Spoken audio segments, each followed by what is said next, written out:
शुक्रदेव दूसरे यानी द्वितीय स्थान में। मंत्रेश्वर महाराज कहते हैं कि ऐसा इंसान कवि भी होता है और धनी भी होता है। अब ये भावानुसार है, यानी काल पुरुष की कुंडली अनुसार है।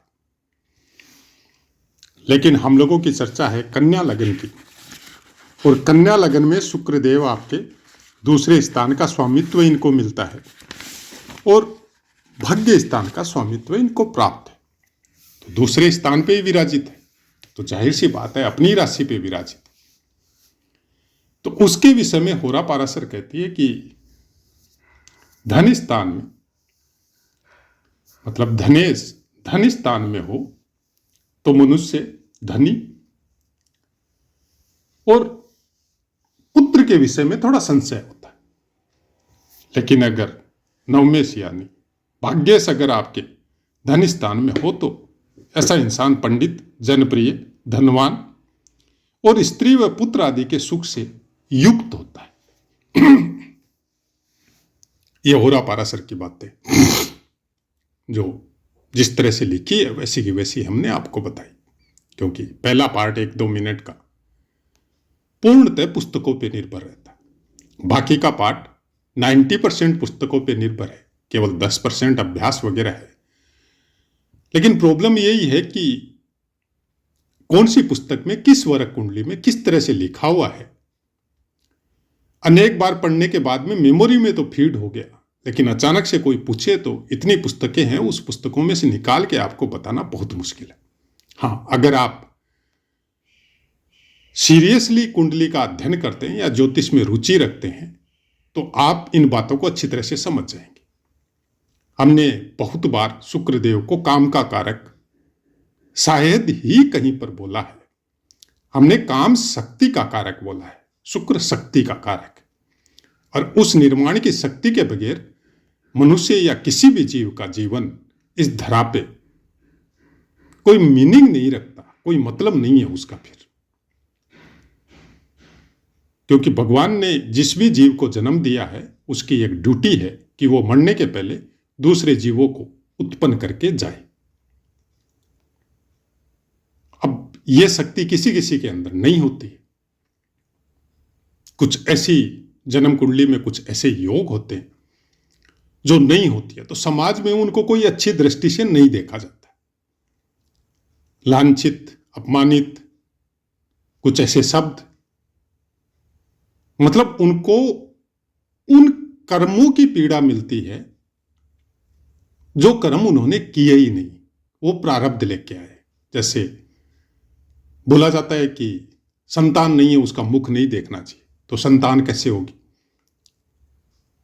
कि शुक्रदेव की निर्माण करने की क्षमता उसके अंदर है ही नहीं, वो बीज तत्व उसके अंदर विराजमान ही नहीं, तो फिर भी जी रहा है इंसान। तो जीना अलग बात है, इस शरीर के भोग है वो प्राप्त होना अलग बात है, लेकिन वो सुख उनको प्राप्त होना बहुत मुश्किल है जो शुक्रदेव प्रदान करवाते। वो बाकी सुख से, बाकी सब सुखों से यह सुख नहीं होने से नीरस हो जाता है इंसान। किसी भी सुख में फिर मोह नहीं लगता, उसका मन नहीं लगता। ये एक कड़वी हकीकत है, चाहे अपने समाज की देख लो या किसी भी पंथ या धर्म समुदाय या किसी भी स्थान में निवासित कोई भी इंसान के विषय में आप ये बातें कर लो, ये हकीकत। दूसरे स्थान पे बैठा हुआ शुक्र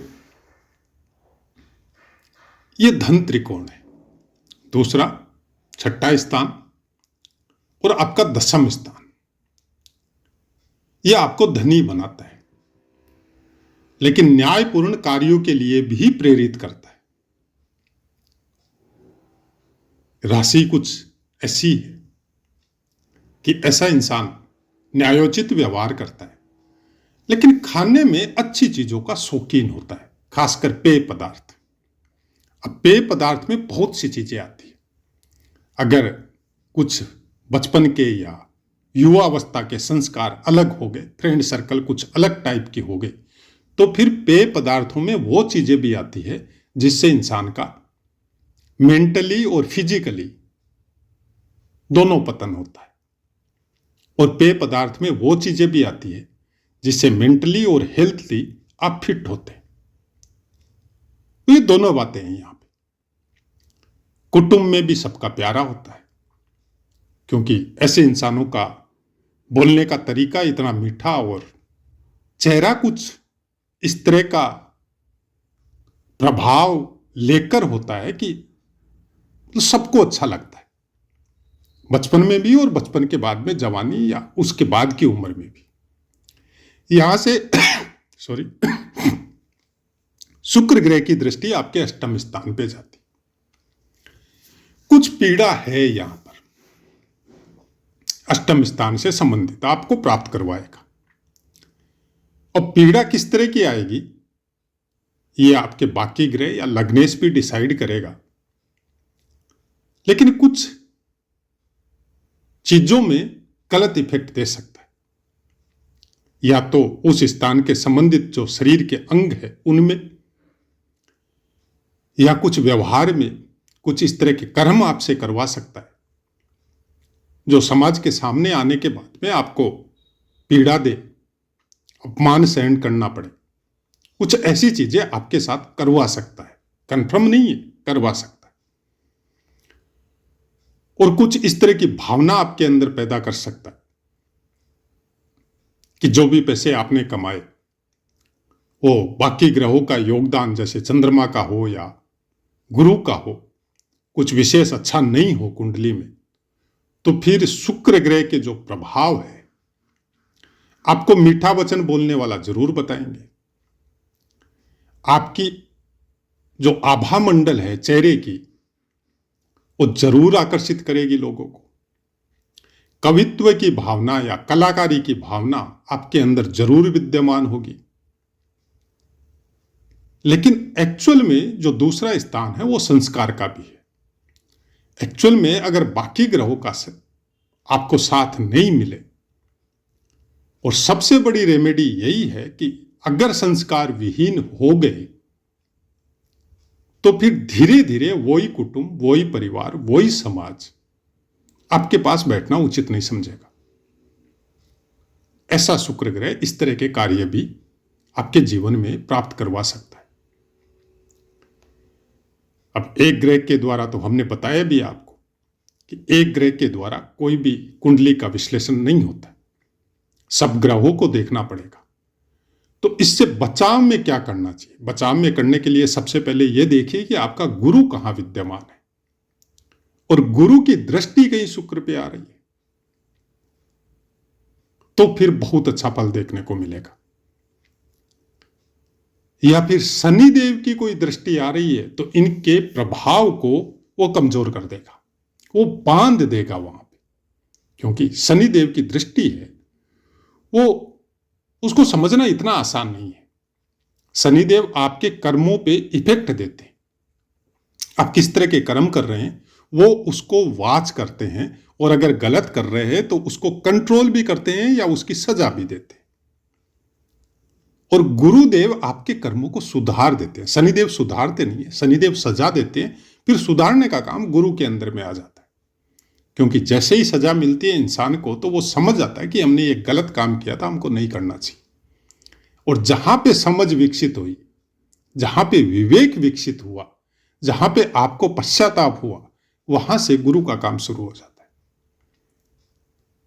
फिर आपकी कुंडली में गुरु आपको वो रास्ते दिखाता है जिस रास्ते में जाके आप अपने आप को वापस मैच्योर कर सकते हैं, वापस ठीक कर सकते हैं, और अपनी जीवन यात्रा को बहुत अच्छे से लेके जा सकते हैं। दूसरे स्थान में आपके कोई भी ग्रह बैठे हो, वो डायरेक्ट इफेक्ट करते हैं आपके संस्कारों को, कि आपको कुटुंब से कैसे संस्कार मिले और आपको किस तरह से अपने जीवन को आनंदित रखना है। क्योंकि शुक्र यहां पे बैठ के आपको सदा खुश रखने की कोशिश करता है, और खुश वो तब रखेगा जब आप उसकी शक्ति को कंट्रोल करके रखेंगे। अननेसेसरी उसका मिसयूज करने से फिर वो खुशी बहुत मुश्किल है। वो कुछ समय तक तो खुश रखेगी जब तक वो विद्यमान है, उसके बाद में उसके साइड इफेक्ट आपको मिलने शुरू हो जाएंगे। यहां पे तुला राशि है और तुला राशि के अंतर्गत चित्रा नक्षत्र का तीसरा और चतुर्थ चरण आता है, जिसका स्वामित्व मंगल देव के पास है। फिर स्वाति नक्षत्र के चारों चरण आते हैं, जिसका स्वामित्व राहु देव के पास है। फिर विशाखा नक्षत्र का पहला, दूसरा और तीसरा चरण, जिसका स्वामित्व गुरुदेव के पास है। नक्षत्रों का राशियों से भी बहुत ज्यादा योगदान होता है कुंडली में। कोई भी ग्रह जिस नक्षत्र पे विराजित होते हैं उस नक्षत्र के कारकत्वों के अनुसार फलित करते हैं। अब एक नक्षत्रों के विषय में तो बहुत से पाठ हमारे दिए हुए, अगर आप ज्योतिष में रुचि रखते हैं तो शुरुआत से उन पाठों का अध्ययन करते हुए आए, तब आपको पूरी तरह इस चैनल का औचित्य भी समझ में आएगा और मतलब भी समझ में आएगा कि ज्योतिष है क्या। चित्रा नक्षत्र में अगर विद्यमान है आपका शुक्र देव, तो यह आपको अनेक तरह के काम करने की प्रेरणा देता है। आप कवि हो सकते हैं, आप कलाकार हो सकते हैं, आप अपने शब्दों के द्वारा बहुत कुछ प्राप्त कर सकते हैं। आपकी पसंद कभी भी एक जगह फिक्स नहीं होके अनेक जगह हो सकती है। मतलब कई तरह के कार्य करता है ऐसा इंसान। थकान जैसी कोई चीज इनके शरीर में नहीं आती है और हर समय जैसे खेल कूद हो या और कई तरह के काम हो, उनमें विशेष रुचि रखता है। क्योंकि भाग्य भाव का भी स्वामित्व है, तो ऐसा इंसान धर्म के प्रति, कामों के प्रति बहुत कुछ अपने समय को या उस समय के अनुसार अपने आप को मैच्योर भी करता है, चीजों को भी सीखता है और कोई गलत आते हैं तो उनको छोड़ता भी है और कई बार संगति की वजह से उन आदतों को अपनाता भी। स्वाति नक्षत्र नक्षत्रों में बहुत अच्छा नक्षत्र है, लेकिन स्वामित्व राहुदेव के पास है। अब राहु और केतु के विषय में हम नहीं जानते कि ऑथेंटिक पुस्तकों में इतने पाठ नहीं दिए हैं। वर्तमान की पुस्तकें एक अलग मैटर करती है, लेकिन पुरानी पुस्तकों में राहु और केतु के विषय में उस समय के जो पुराने विद्वान जिन्होंने इस ज्योतिष की रचना की है, उन्होंने कोई ज्यादा पाठ नहीं दिए। कुछ छुपाया गया है। हमने बहुत बार बोला है, राहु और केतु के शायद 4-5 पाठ हमने अलग से दिए भी है। फिर कभी मौका मिलेगा तो जरूर देंगे, क्योंकि बहुत मुश्किल है राहु और केतु के विषय में बोलना। जब उन महात्माओं ने सब कुछ ज्ञान था उनको, फिर भी उन्होंने राहु और केतु के विषय में ज्यादा बोला नहीं है, कुछ तो कारण होगा। क्या कारण था? क्या हम लोगों की बुद्धि उनकी तरह डेवलप हुई है? तो क्या उनके बाद में कोई ऐसे विद्वान नहीं हुए जो त्रिकालदर्शी हो, जिन्होंने भगवान का साक्षात्कार किया हो? तो फिर उन्होंने क्यों नहीं लिखा? उन्होंने भी नहीं लिखा।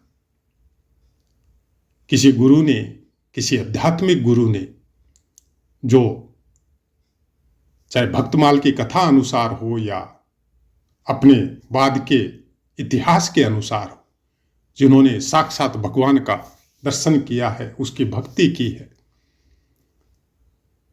वहां पर भी राहु केतु के विषय में ज्यादा बातें नहीं है। तो क्या उनको पता नहीं था? ये तो हो भी नहीं सकता।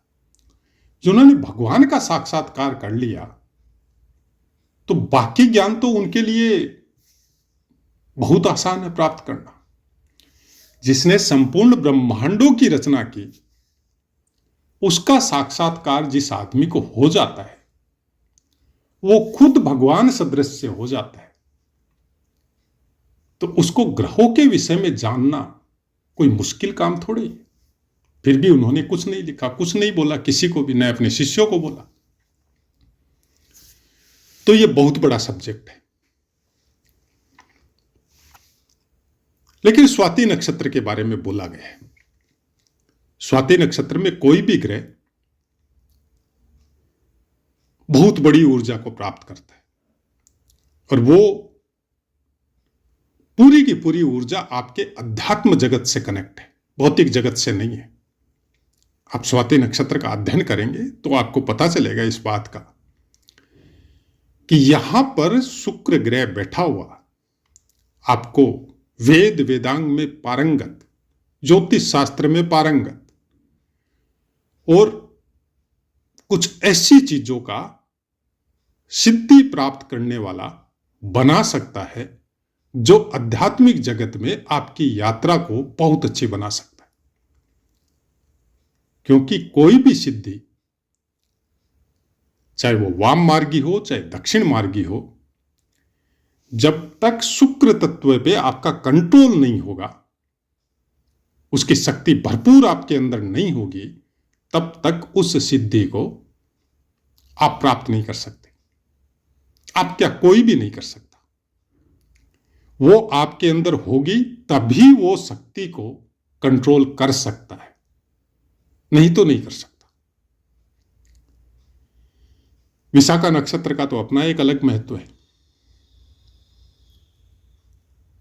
इस नक्षत्र में बैठा हुआ शुक्र आपको भौतिक जगत की जरूरतों के हिसाब से भी आपको सब कुछ प्राप्त करवाएगा, आध्यात्मिक जगत के ज्ञान के विषय में भी आपको प्राप्त करवाएगा।